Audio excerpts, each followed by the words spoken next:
We recently had a young person write a poem which was released on our website, and I actually was reading it out yesterday to my parents, and my mum was like, "Oh my god!" And I was like, "This child is whatever age and naming that, and you know, to have somebody to like, God, a young person of that age wrote that poem." So like, and then there was obviously another young person who had put out artwork, and he drew a picture of the Joker, and like, it was just amazing. That's the part that's so important, is that talent piece, is that it doesn't have to be this big and massive achievement.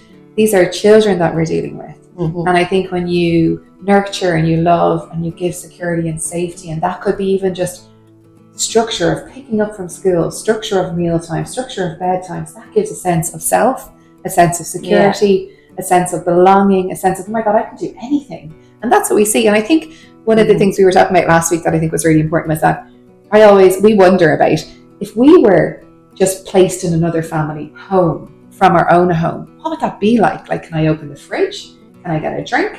Can I have an apple?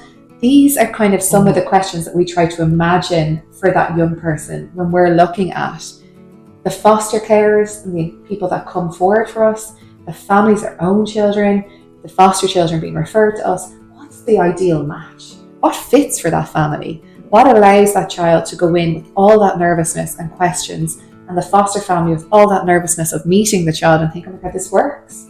And we've seen that. We have people in placement for years. Like, they're doing fantastically well. And I think that's where preparation for fostering comes in, because that's the type of things that we help new foster families with and new foster carers, to prepare them for those. Something as simple, you know. And I was actually talking the other day to somebody around, you know, when you place a child, when a child first goes into a foster family, especially if they're a new family, like, your link social worker is there to support you, or you've got, you know, a social worker who's on duty, that, you know, something you might be wondering about, and you're like, oh no, I won't ring them and bother them, you know, it's 8 o'clock on a Monday evening. Well, actually, that's what we're here for. That if it is those small questions, that, is it okay if I do this?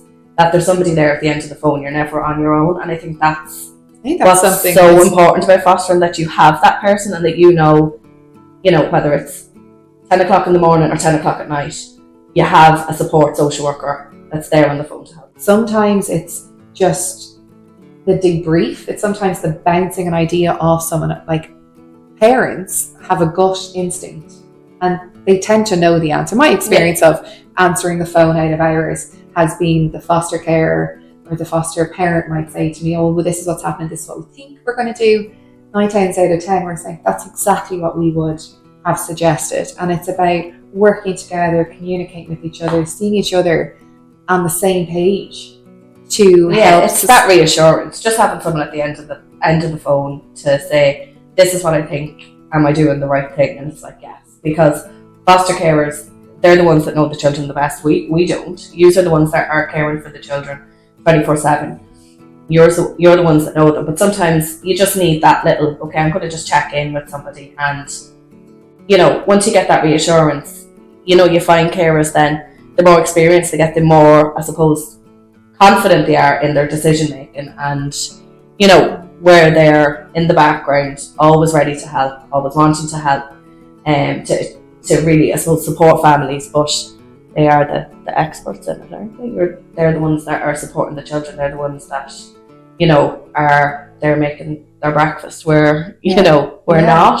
So I suppose it is, we learn from the foster carers. We learn from you.